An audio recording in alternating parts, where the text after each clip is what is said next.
Assalamualaikum warahmatullahi wabarakatuh. Selamat berjumpa kembali di Osiah Nusantara.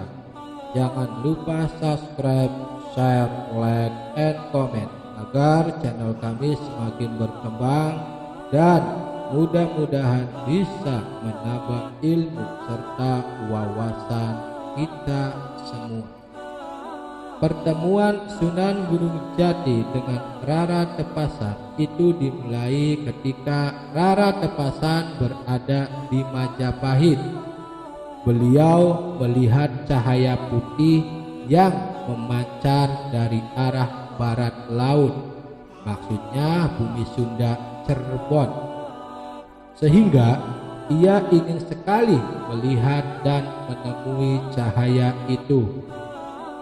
Ia pun bersumpah jika sumber cahaya tersebut merupakan seorang perempuan, maka akan dijadikan saudaranya. Tetapi apabila sumber cahaya tersebut bersumber dari laki-laki, maka akan dijadikan suaminya. Setelah melihat kejadian tersebut, Rara Tepasan kemudian menyampaikan kepada ayahnya, Ki Gede Tepasan.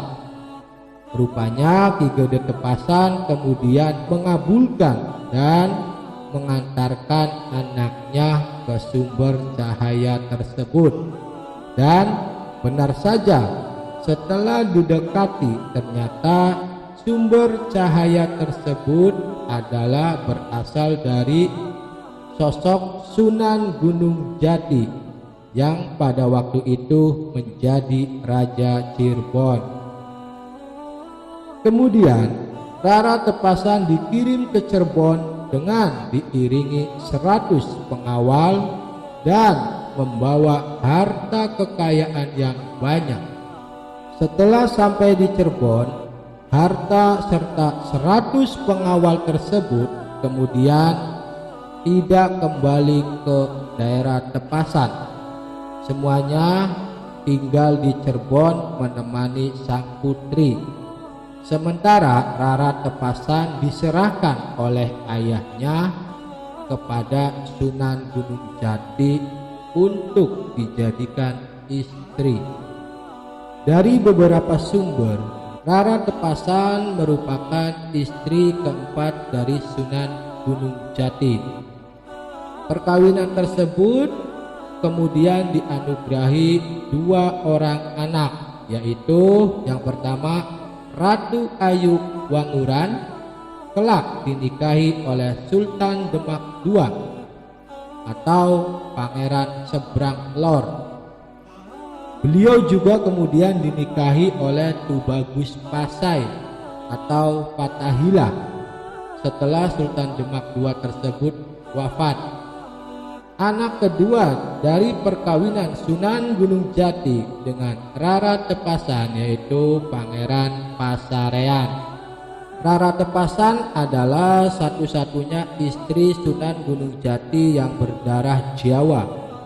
Dikisahkan beliau adalah istri yang paling cerdas dari istri-istri lainnya, karena beliaulah yang belakangan dikenal sebagai seorang yang berperan besar terhadap tata kelola dan penerapan adat istiadat di Keraton Kesultanan Cirebon.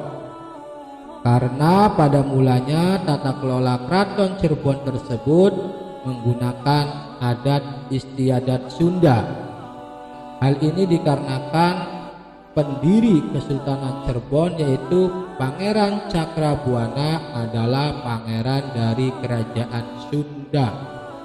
Setelah Sunan Gunung Jati memperistri Nyimas Rara Tepasan, tata kelola pemerintahan Cirebon khususnya tata kelola keraton menjadi berubah 90 derajat, sebab di tangan Rara Tepasan adat istiadat lama diganti dengan adat istiadat baru dari tanah kelahirannya, yaitu adat Jawa.